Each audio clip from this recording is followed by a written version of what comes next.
How can I tell if an MSDS is Canadian compliant?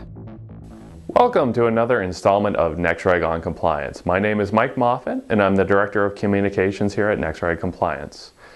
A question we get a great deal from our clients is they'll have an MSDS, they'll have a document that they want to use in Canada, but they don't know whether or not this document is Canadian compliant or whether it's just a US document with no Canadian information.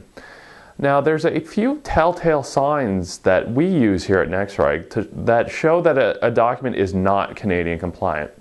It's actually a bit of a harder problem than you might think because under WHMIS, under the Canadian system, there's no prescribed template layout that in WHMIS, we've seen 9-section WHMIS documents, we've seen 12-section Canadian compliant documents, 16-section ANSI, 16-section EU format.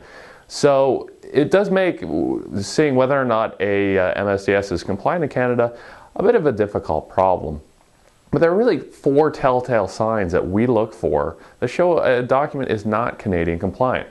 The first is in the section that gives the formulation. So you'll see like acetone and formaldehyde and so on and so forth. You need to have CAS numbers there to be compliant in Canada.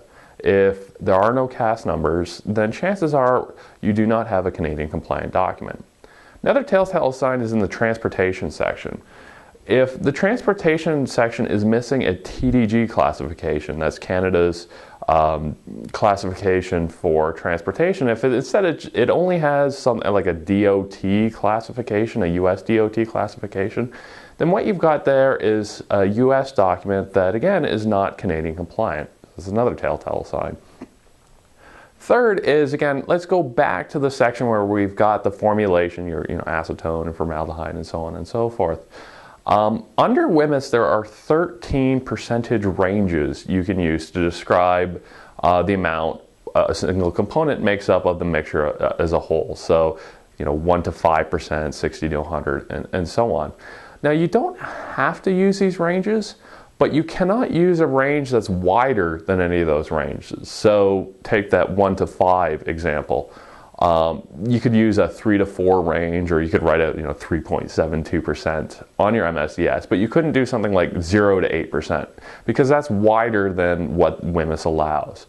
So particularly on a lot of US documents, we'll see either no ranges given or something that 50 to 100 or these very, very wide ranges which aren't allowed in Canada. So if you see those, you don't have a Canadian compliant document.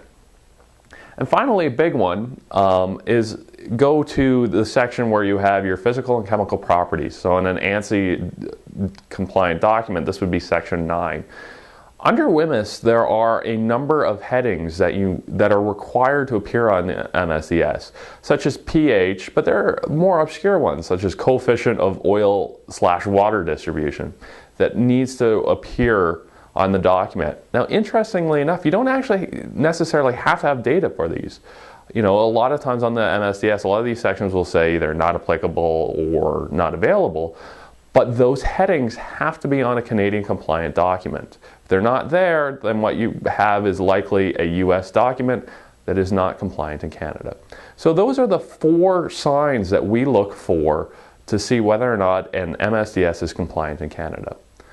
So that's it for this video. If you have any questions, please email them to me at info@nextreg.com, and hopefully we can use them for a future video. So take care. This presentation and all the information contained herein is not intended to replace or be used in place of the judgment of a qualified regulatory compliance professional. The opinions expressed are those of NextReg Compliance at the time the presentation was recorded. Regulations and interpretations of regulations can change rapidly, so please consult a qualified regulatory compliance professional before starting any project. This presentation is presented for educational purposes and is therefore supplementary and not to be considered exhaustive. NextReg Compliance, its officers, directors and employees hereby disclaim any and all responsibility for any loss, injury, damage or expense directly or indirectly arising out of or relating to use or reliance on this presentation or the material contained in this presentation.